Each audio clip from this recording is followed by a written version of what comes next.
taking them. So we'll check. Yeah, so we will get started. I got a lot of beautiful text messages and emails telling me that everybody's out of town and no one's going to be able to come tonight, which is fine. Show must go on, so we are not going to be deterred. Very interesting. Not that everyone's going to be able to appreciate this, but Lubavitch has a custom on Christmas not to learn Torah. So we actually covered this last year.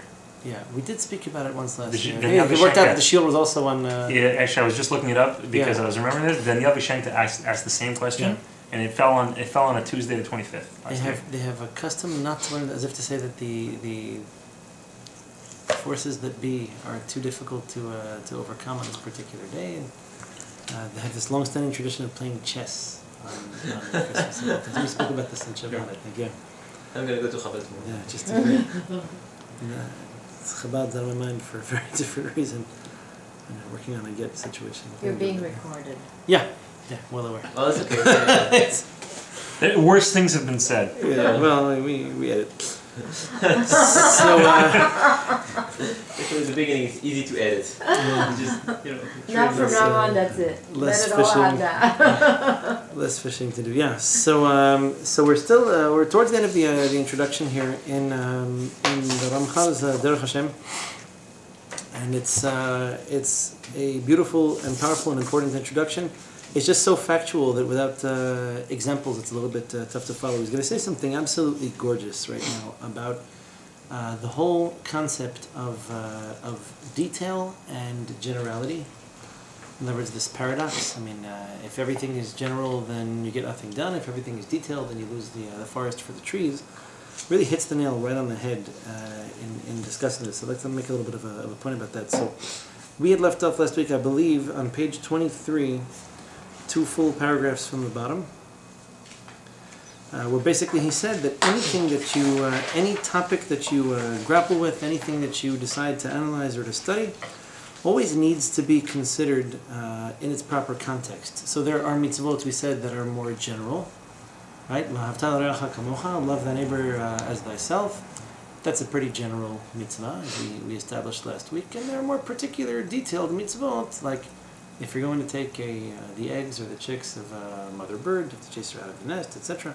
If you're going to eat meat, the animal needs to be properly slaughtered. It's not to say this is, you need to annihilate entire herds of goats, lambs, and cattle in order to bring the Mashiach, or that chasing away birds is going to resurrect the dead. It's just that these are mitzvot that relate to particular situations, particular circumstances, and there are more general ones, and you need to learn which mitzvah is the more general, more inclusive one, which one's the more detailed, more particular ones, in order to properly understand perspective and keep your own perspective straight. But so, he hasn't really, as of yet, brought in the concept of Avodat Hashem and mitzvot and Torah. He's really speaking very generally now. He's speaking generally about anything that you learn, anything that you study.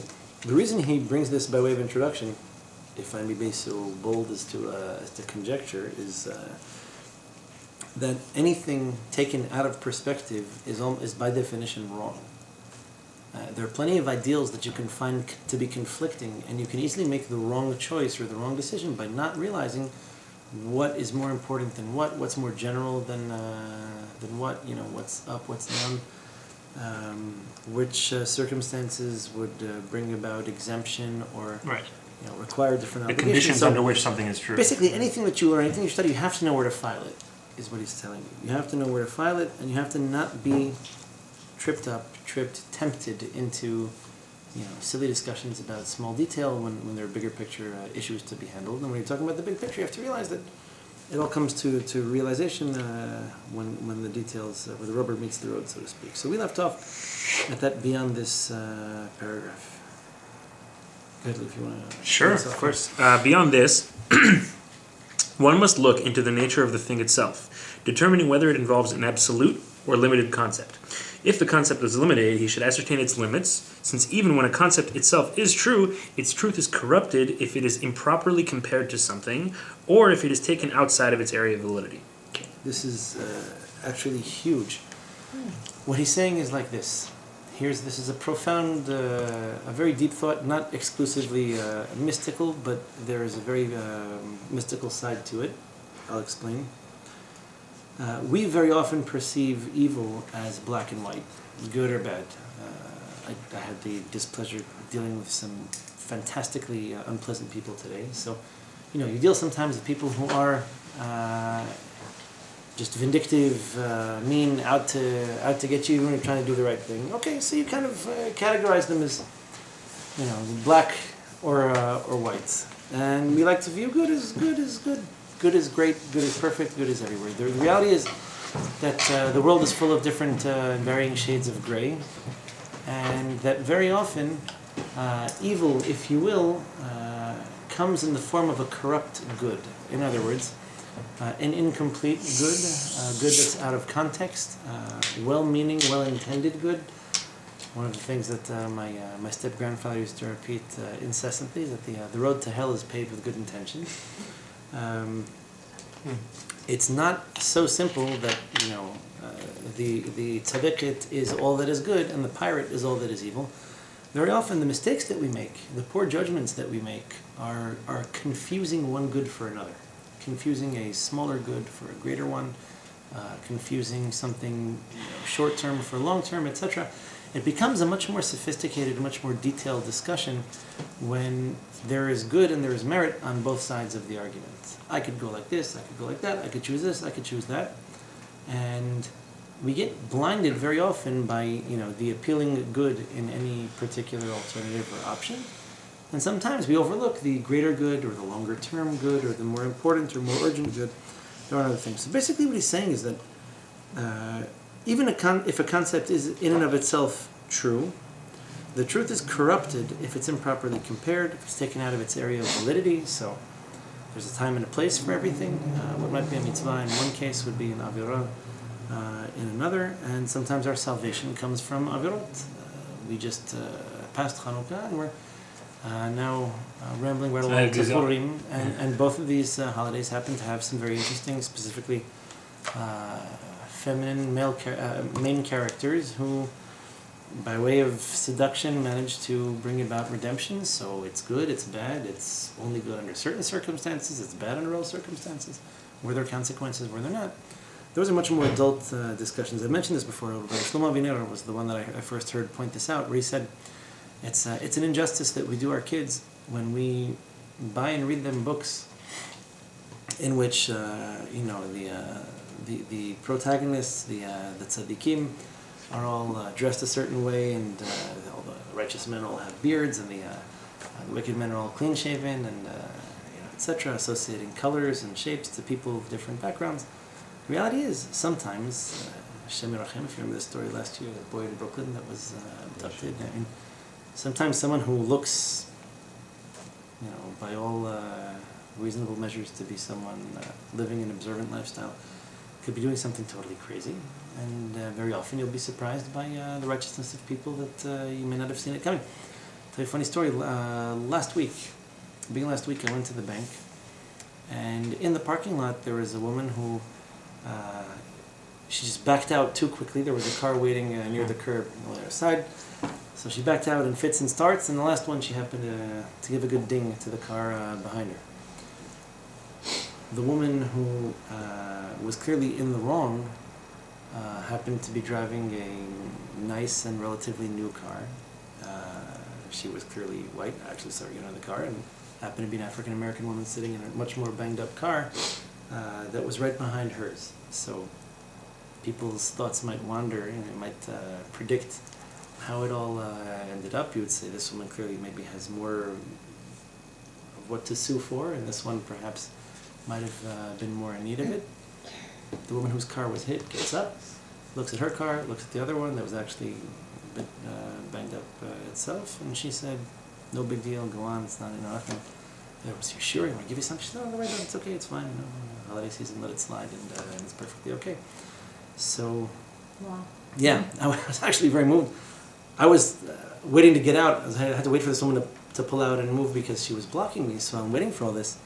I couldn't help but I rolled down the window and I said, "That was extremely gracious of you, man. I'm impressed."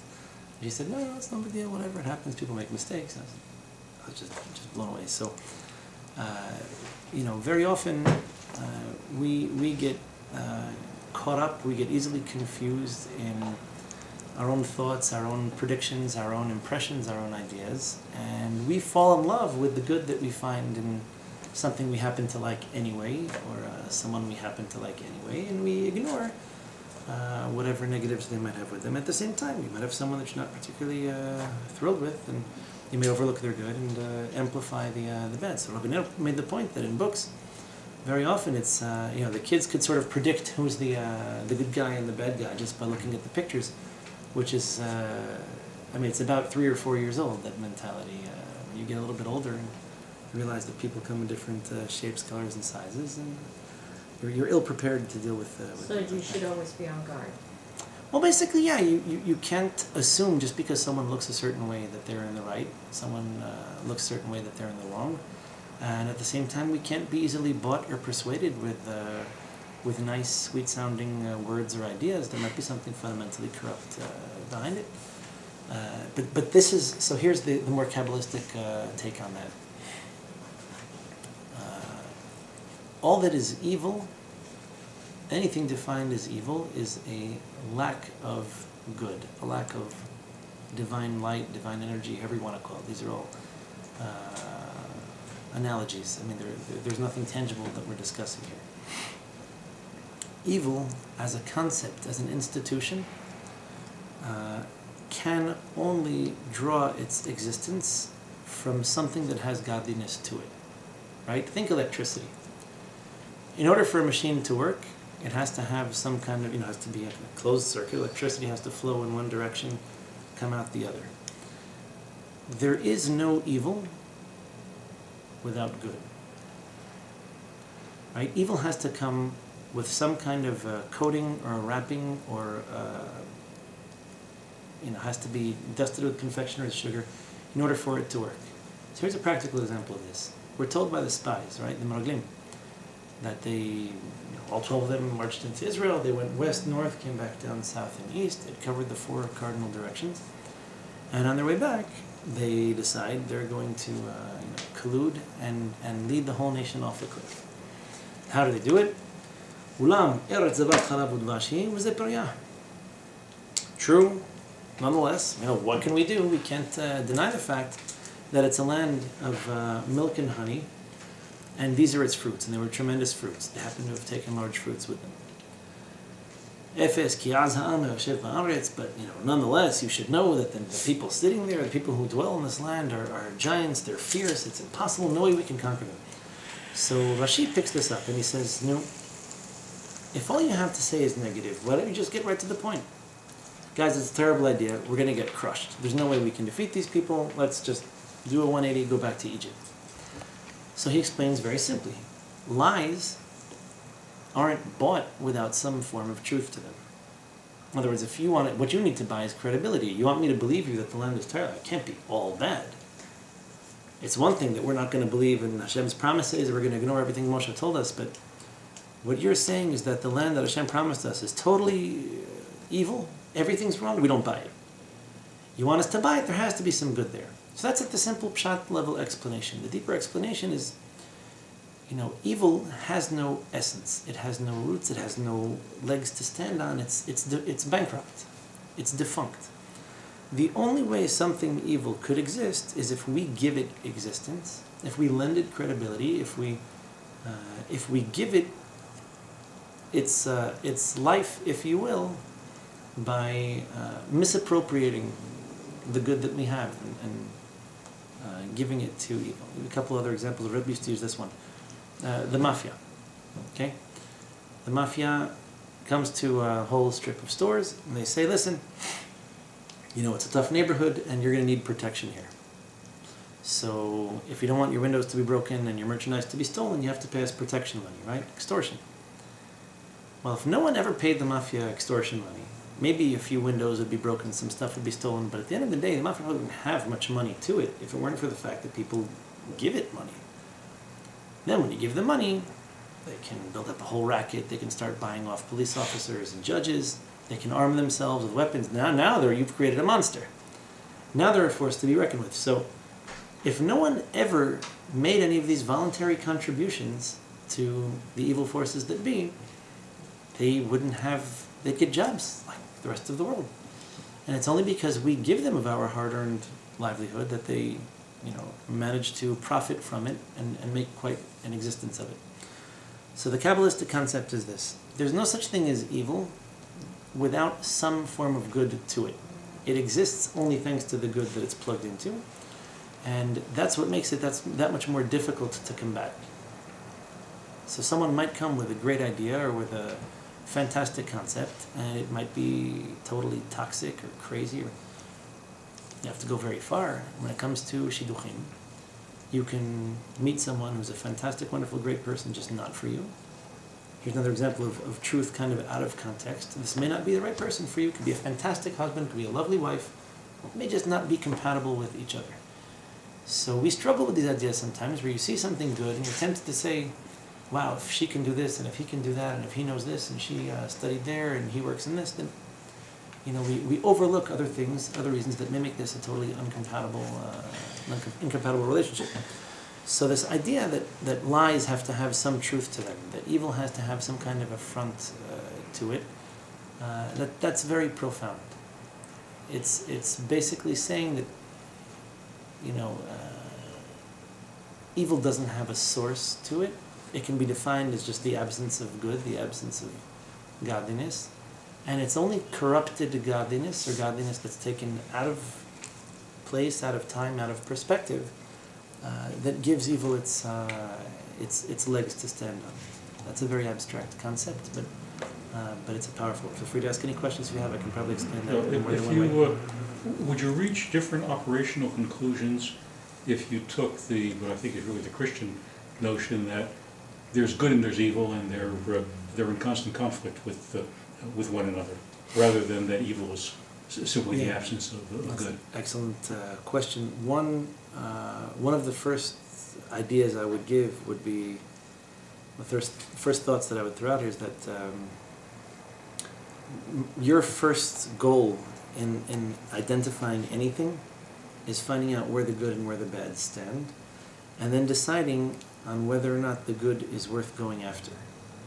In other words, is the good here, it's a cost-benefit analysis. Is this, you have an employee, for example. This employee has certain good qualities, certain bad ones. Is it really worth putting up with the bad in order to get the good out? Is the good something that can be increased, nurtured, augmented? Is the bad something that can be abated, that can be repressed somehow? If you believe that evil has an essence, then nothing you do is going to change it. And think witch hunt. There are people that are just branded. There's nothing. You're possessed. You have such concepts, such ideas, that it's evil and it can't be undone. We have this concept of Amalek, and this already for thousands of years has been wiped off the map, been mixed up, and we don't relate to people, places, or things anymore as purely evil. You have a child who's misbehaving in school. A good example of this. Parent-teacher conference a couple of weeks ago. So you may have a child that exhibits certain behaviors, and you need to make this determination. Is this good that's being corrupted or misguided or frustrated and therefore manifest in another way? Is it the roots have to be somewhere good. Every trait, every characteristic has to have something good to it. The question is how is it applying? I'll give you a funny example of this. Chutzpah. Insolence. Where is insolence called for? Where the system's corrupt. Whistleblowing is insolence. I'm in a corporate culture where people are doing things that are illegal or immoral, or and I need to be insolent in order to challenge the authorities. That's why insolence exists. It's what God wants from it. True, probably most of the time it's manifest in not such productive settings. So a child versus a parent may or may not be warranted. To be honest, not all of us are perfect parents. But the thought that there's a good and positive application for this. So first of all, where is the good, where is the bad? How much of this is good, how much of this is bad? Can we find a positive application for it? It's not that it's evil, essentially. Like there's no hope to redeem this quality or this person or this concept or that idea. Right. It's that there's the good that's manifest, and whatever's manifest as evil is probably just perverted good. That's all. I And think hijacked. the philosophical conclusion that you come to, taking good and evil as separate, independent entities, is that evil has to have a purpose. It can't just be evil for its own right. Like what is its raison d'etre? You know, like is it trying to bring out something in the world? If you believe, so Yeah. dualism fundamentally believes that there is good and evil. The purpose of the devil, the evil forces Is at large, to do what? to challenge the forces of good. You know, this is how they would explain the struggles of humanity, the challenges, the temptations, For the what? obstacles. For what end? To what? Like, If you believe in a deity that created the two of them, then the struggle between good and evil is depicted that way. You know, we don't, although we have some scriptures that are, Eov, for example, we have references to the Satan that exists. The Satan, as we explained then, is listot in Hebrew, means to deviate. It's the representation of that which causes you to deviate from what's good. And the deeper and more sophisticated understanding of it is that you're always tempted by good. You might be tempted by less good, by a cheaper, easier, quicker, shorter term good, but our appetites aren't fundamentally insane. They just need to be tamed, and need to be directed, and need to be controlled. So if you believe, as we do, that Hashem created the world and gave us all the good that we need, and that even the evil that exists is basically a corruption of the same good. not just Your goal the is same good. It's also the way I learned it was, day 6. You have Tov Meod. Mhm. The way I learned it, one of the ways I heard it interpreted was that was the day on which Yetzirah was created, or man was rather bestowed with Yetzirah. when man was created on rather. the sixth day. Yeah. Yeah. And it's when man was bestowed with both inclinations that, as the Ramachal will explain in a bit, man could achieve a higher level of existence. Because basically, without having some sort of inclination away from Hashem, man couldn't choose to come closer to Hashem. Right. So I'll make a distinction here. We do not believe that there's anything evil that has a source or a purpose outside of Hashem and what Hashem wants to be.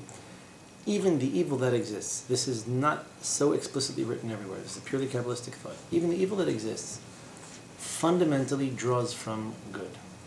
Fundamentally based on, gets its being, its essence, its power, if you will, from good. There, how else could I put this? Look, take a couple of examples of evil. I think it'll help to straighten this out. So, for example, people's sexual appetites, right? The drive to procreate, tremendously godly thing. This is how we become partners with Hashem in the perpetuation of His creation. And this same drive can be corrupted, can be perverted. It can lead to the exact opposite of what it was designed to do. Instead of bringing life, it can bring death. It can bring jealousy and gluttony, materialist, permissive behaviors, etc., and will end up consuming people who aren't able to control it. So it's not that, necessarily, it's a simple way to look at it and say this is a struggle between good and bad. The reality is, it might make more sense to discuss it as a struggle between good and better. The reason I say that is because you'll find people, for example, look, intermarriage is a classic example of this. You will not win any discussion on intermarriage by saying there's no way that a Jewish man could live with a non-Jewish woman, Jewish woman could live with a non-Jewish man, and not be happy.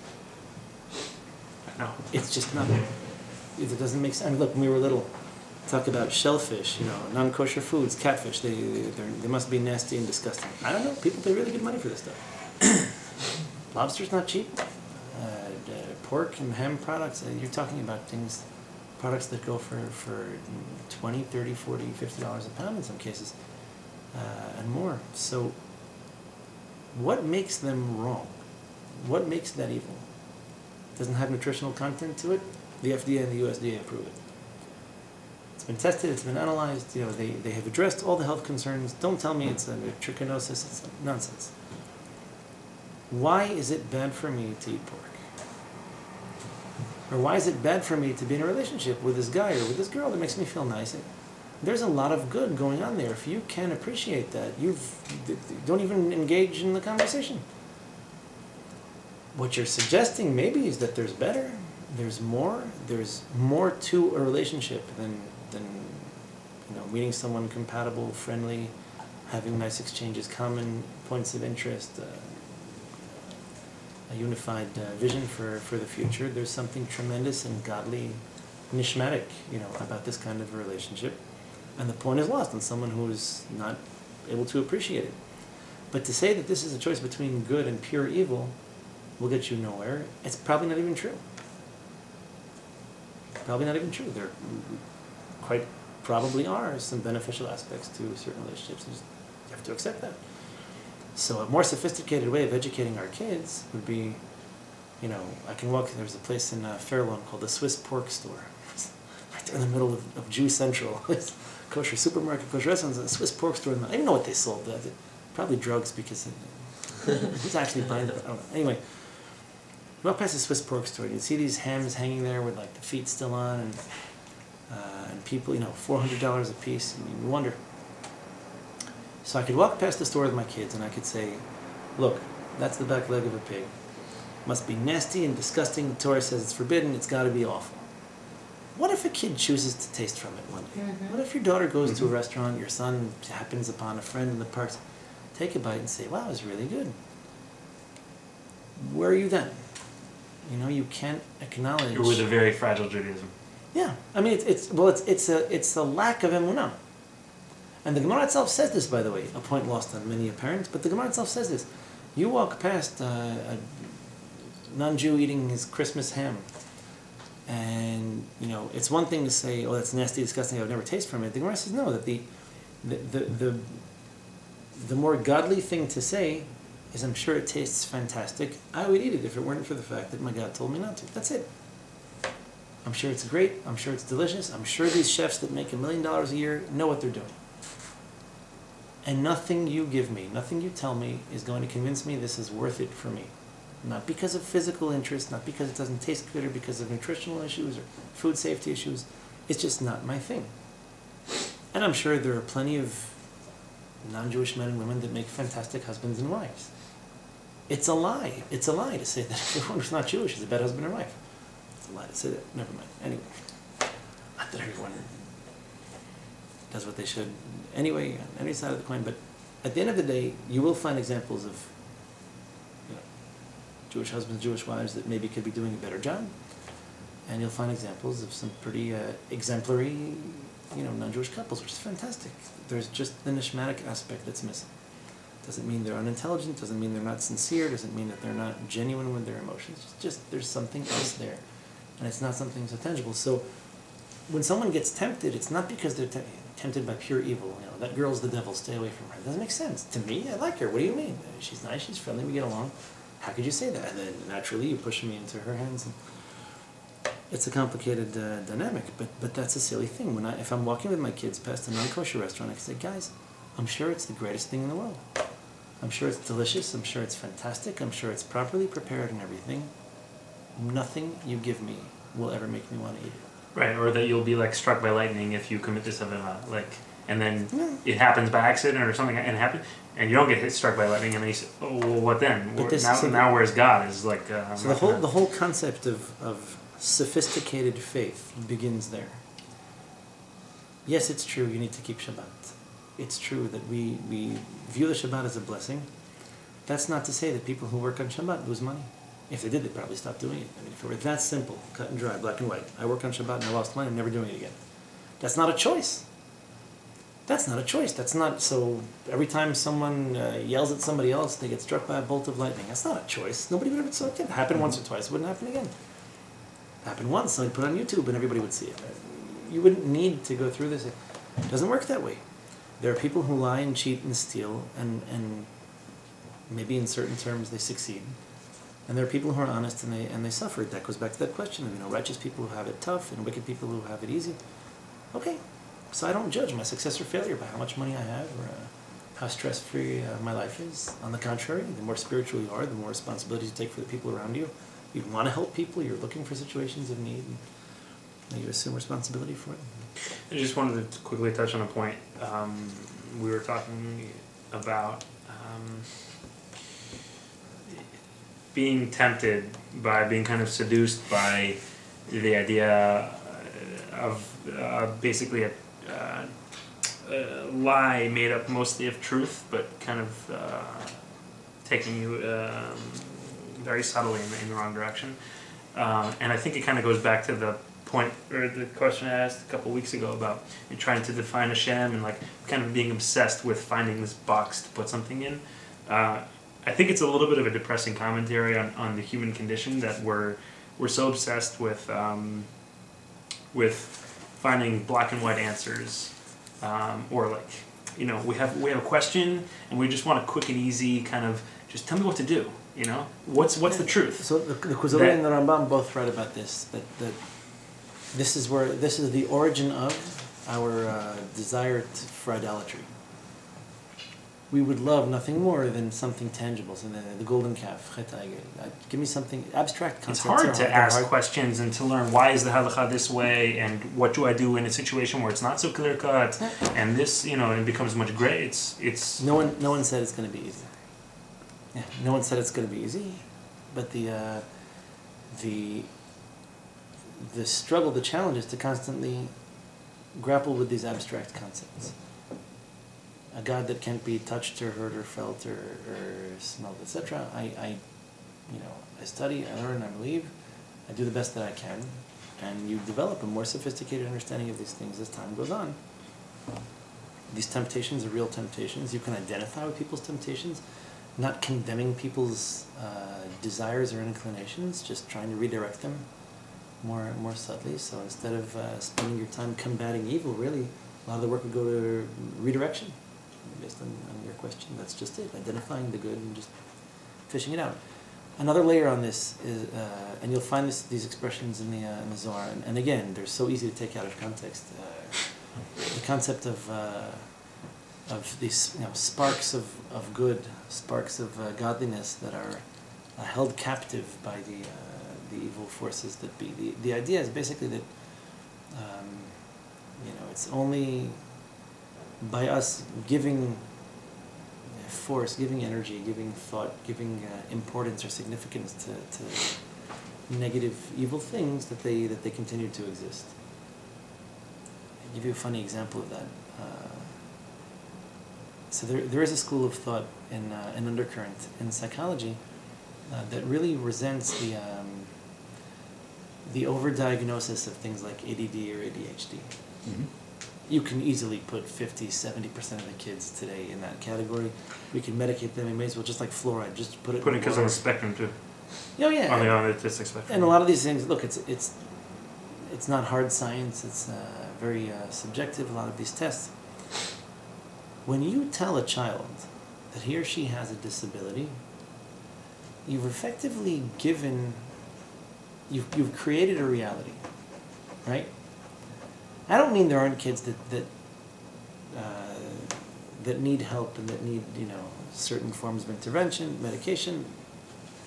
We'll leave that discussion for now. I mean, there are.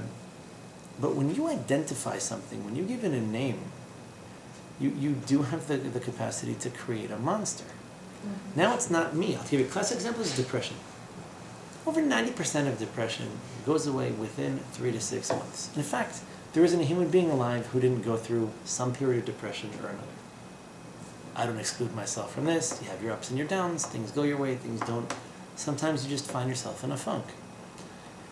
If someone were to diagnose you at one of these instances and tell you, you now suffer from clinical depression, you need to come to therapy once or twice a week, you have to pay $1 million an hour for it, you have to fill these prescriptions, medications, psychoactive, etc., you would probably perpetuate the condition, and you would probably do more to prolong it and make it worse than you would by just allowing it to take its course. right? That's another good example of this. You basically give it a name, you identify it. Now I can walk around with a certificate. It's not me, it's my depression, right? Well, You see, men from Mars and women from Venus, or the other way around. His sister refuses to give it any credibility because she says it just gives men the ability to say, you see, this is all I can do. yeah. And I hear this a lot. It's funny when you counseling people. You hear this very often. That's just the way I am. I've had a short fuse since I was in kindergarten. Yeah, we all had short fuses. Nobody was born with patience. It's something that you learn somewhere between the age of 5 and 50. You pick it up. You learn to deal with things that you don't necessarily like. You learn not to call people names, not to pull hair. There are certain skills that you pick up over time. So for someone to say, or the female equivalent to this would be, I'm just very emotional. Some emotions are valid, some are more universal, some aren't. I mean, is that an excuse? Is that an explanation? Is that a request for help? I mean, what exactly does that mean? You're emotional, so you should lend yourself to abuse. You're emotional, so you should explode and go on, rants and tirades. Let's work out whatever problem it is. Take it on a case by case. So when you tag people like that, when you label people, you lend legitimacy to the beast. You're basically identifying it, and you're saying, here's your excuse. Here's why you are the way you are. And it's almost, I can't change that. So everybody knows this about me. Everybody says this about me. It becomes really difficult to shake. So tell a child that he's hyperactive or that, she can't sit still. They'll probably meet that expectation and have a much harder time breaking it. Again, to a certain point, you have to level with them too. There are kids that need to be coaxed along in certain directions. There are some kids that really need help, but I don't think it's anywhere near the percentages we're talking about today. So let's try and grab another paragraph or two, and we'll move on to Halacha. Maureen, you could do us the honor. It is so important. That last full paragraph there. Yeah, it is important. Was that the name? It is also important? Yeah. It is also important to realize that the number of individual details is so great that it is beyond the power of the human mind to embrace them and know them all. One's goal should therefore be to attain knowledge of general principles. Well, that's a mouthful there. You will never know everything. Resign yourself to the fact you will never know it all. You just labeled us. Yeah, you're all know-it-alls. You all think you know it all. That's the problem. No, you're not know-it-all. You never will be. Never capable. Will never, no matter how hard you try. Well, on the heels of what it was that we just discussed here, you have to appreciate that one of the greatest temptations of humankind is to obsess with the details and to lose the big picture. It happens everywhere. Absolutely everywhere. You will find people, this is an easy example to take shots at, but people who profess to be leading a religious lifestyle, to be learned, people who take themselves for, better examples of Torah than Moshe Rabbeinu, and who are really good at certain details of halacha, and somewhat, sometimes maybe less unintentionally, ignorant of the larger, greater picture, the overriding principles. It can be that what you're doing is halachically valid, and it can be that you come out of it looking like a moron and disgracing the name of God and the Torah and halacha in the process. There's a time and a place for everything. True, there are certain things that we would probably, if someone had a gun to my head, no, I wouldn't bow down to idols. No, I wouldn't behave in a sexually inappropriate way. No, I wouldn't murder someone else in order to save my own life. There aren't that many items in that category. And when people sometimes take, and it's a very common, this is more of it's like a group Yetzer Hara, where you find entire groups that identify something as the most important mitzvah in the Torah, and that ignore other ones in the process. Because it's impossible. There's no way you can grab everything all at the same time and do it all, fulfill all your obligations, dispense all of your obligations competently, unless you have the proper perspective. There are things that we focus on from season to season, from time to time. We'll fast on Yom Kippur, we'll have a big meal on Purim. We will, think, reflect with a heavier head on Rosh Hashanah. And then weddings maybe aren't the time for introspection and reflection as much as for celebrating and, participating. People who think too hard at weddings end up crying somehow. Mm-hmm. It's a time to celebrate. It's okay. As a matter of fact, this is one of the more, powerful explanations for why. So Chazal said something like, sayings along the lines of Chatan and Kala, their sins are forgiven on the day of their wedding. Come to get married, and you can obsess over all the mistakes you've ever made, and probably bring this depression with you, and it can last the rest of your married life. This is everything's forgiven. It's forgotten. You're a new person. Just be happy. Celebrate. Take the simcha with you. The simcha right now is more important than what you did in the past. You'll hammer that out later. You'll have ample opportunities to fight after you're married. Just let the marriage be nice. At least it'll look good on video, and then you'll have your honeymoon, etc. So there's a tremendous yetzer hara to obsess over the details. The details of what? Even the details of mitzvot. Even the details of good, otherwise productive, positive things. It's important to learn Torah. It's important to work. Where people strike that balance, we'll discuss some other time. But when fighting over it becomes a lifestyle, when you have groups that say all we have to do is learn, we never have to work. All we have to do is work, we never have to learn. I laugh at both. I could find you hundreds of sources throughout the entire Talmud and Midrashim. There's a balance to be struck. Your inability to strike a balance doesn't necessarily implicate me. I may be able to do it. Whether or not it makes me popular, whether or not it means I belong to a group of 100 or 1,000 or 1,000,000, I have to straighten out my perspective. So very often the yetzer hara is not one group is good, one group is evil. They both hold different ends. This, by the way, is a beautiful point illustrated by the Rabbi Sachar Teichtal, where he says, what do you want? I've got the Charedim on one side telling me, don't go to Israel, because the state has been founded, or is in the process of being founded, by Chilonim, by secular atheists, people who have, literally, here's the expression, no smell, not a scent of Torah or mitzvot to them. And I have the Chilonim, who seem to be the only ones who appreciate that this is the land that God spoke of, that He described to the prophets. And imagine that. The prophets are replete with references to it. 50 out of 53 parashiot talk about it. He says, where do I go? I grew up on the lap of the Satmar Rabbi, who's telling me I shouldn't leave, and the Rabbi from Belz, the Rabbi, he quotes there. And then I see the fulfillment of prophecy here between, in the hands of the merit of the Chilonim. So I don't fit into this group, I don't fit into that one. I don't throw away that and pick up a shovel, and I don't pick up a book and throw away the land. But this is the type of thing. So the Zionists happen to grab a nice chunk of the Torah, and their appetite for redemption, their appetite for independence, for rediscovering our tradition and our history, at least in the physical, geographical sense. And then you had the Charedim that he said, bizarrely enough, almost contributed more to the prolonging of the exile than to the redemption. Insisting that things be said and pronounced and dressed a certain way, and insisting on things. So he said, it's amazing. You complain about having a secular Jewish government in Israel. I said, and here the Catholic governments happen to like us. They happen to afford us these liberties. And imagine that. So you're happier living amongst the Catholics and the Protestants in Europe than you would be living amongst Chiloni Jews in Israel. That makes sense to you. Good. So you can have your cake and eat it too. Stay in Europe. So these are the foundations, the principles of all these discussions and debates. Is it a detail? Is it a generality? Is it a high priority, middle, low priority, etc.?